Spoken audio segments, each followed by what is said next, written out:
Sadır Japarov'tu korgоо кыймылынын төрагасы, экс-депутат Каныбек Осмоналиев жана мурдагы судья Анар Дубанбаева камакка алынды. Алар бийликти басып алууга аракеттенген деп шек саналып жатат. Осмоналиев коюлган айыпка макул эмес экенин, 2-мартта Бишкекте өткөн митингде чагымчылдык болгонун айтты. Митингден эч кандай жарата кеткен жок, провокация болду. Кимдер тарабынан? Аны тергөө иши Каныбек Осмоналиев 3-майга чейин улуттук коопсуздук боюнча мамлекеттик комитеттин тергөө жайына камалды. 1-май райондук сотунун судьясы Чыңгыз Бердимуратов 5-мартка караган түнү ушундай чечим чыгарды. Бул жерде Каныбек Осмоналиевке дагы ал адамга дагы экөөнө тең эч кандай бул жерде мыйзам бузуучулук жок алардын аракетинде. Бөгөткөн чарасы дагы мына биз азыр тергөө судьясына айттык. Тергөө судьясы тергөөчүнүн үстүнөн жаянтыма чыгарып, анткени бардык процессуалдык нормалар бузулган. Осмоналиев 2-мартта Бишкекте Садыр Жапаровду колдоо боюнча митингди алып барган. Жыйын аяктап баратканда Каныбек Осмоналиев модераторлук милдетин митингге катышып жаткан Бакай Аскарбаевке өткөрүп берген. Мен модератор катары өзүмдүн функциямды кайтырмызчы. Өзүмдүн функциямды мына биздин элибиз эң актив Бакай элибизге өткөрүп берем. Мен ушул жерде болом. Бакай жакшынакай кылып башкаргыла. Мына 5 сааттан бери мен бутумда тик туруп атам. Жыгылайын деп аркаман жоолап турушат. Капа болбоңуздар, Бакай. Чогулган элдин айрым бөлүгү Жогорку Кеңештин имаратына бет алып, ал жерде күч түзүмдөрү менен кагылышкан учурда Осмоналиев кайсы жерде болгону белгисиз. Митингчилер күч менен таркатылгандан кийин кечке жуук гана УКМК Осмоналиевди үйүнөн кармаганы белгилүү болду.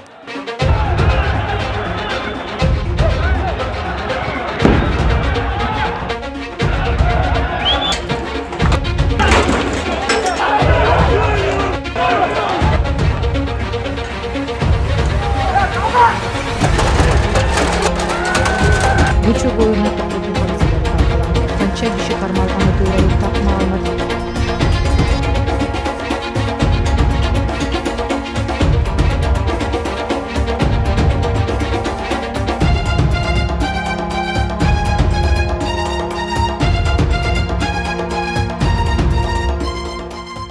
Ички иштер министрлиги 2-марттагы митингде баш аягы 166 киши кармалып, анын ичинен 4-өө камакка алынганын билдирди. Акцияда Жогорку Кеңештин айрым кызматкерлерине жана башка жарандарга маданиятсыз түрдө мамиле кылган. Дагы бир аял 4-мартта кармалды. Чогол! Чогол! Түкүрүк! Сорамайсың. Бекер отырыңдар.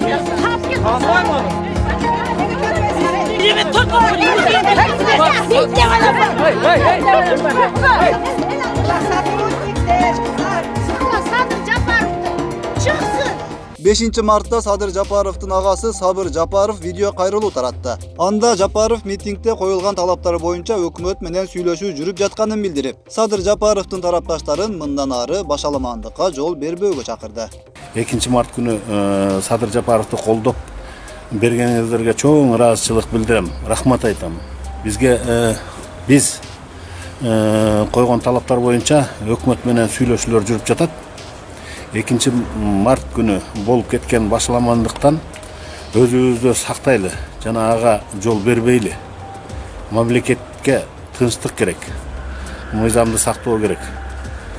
Садыр менен дагы сүйлөшүп мындай нерселерге жол бербегиле деп ызы чуунун кереги жок деп белгилеп кетти. Жана кайрылуусун мага айтты. Садыр Жапаров боштондугун мындай жол менен эмес, мыйзамды сүйлөшүү жол менен чечели. Урматтуу кыргыз элим, тынчтыкты сактайлы, жаман нерселерге жол бербейли. Бизге андай жолдун кереги жок. Садыр Жапаров 2-марттагы митингдин алдында тарапташтарын митингге чыкпоого чакырып, бул иш-чараны чагымчылдар пайдаланып кетиши мүмкүн экенин эскерткен. Бирок негедир буга карабастан митинг уюштурулду. Анткен менен чагымчыл күчтөр кимдер экени азырынча ачык так айтыла элек. Биздин жыйын, тынчтык жыйын, ынтымактык жыйын. Келип, ичи ооруп келгендер, ою арамдар. Кыргызстандын келечеги силерге кайды келди? Эмне ушундай кыласыңар? Ичкен кишилерди ортого салып, булар ичип атат, митип атат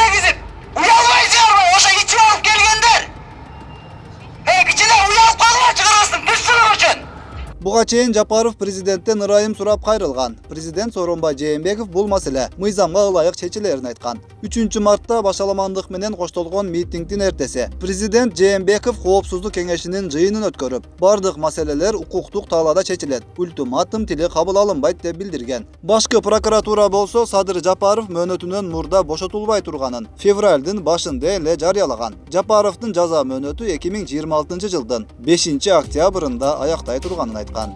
Өткүрбек Рахманов, Регион.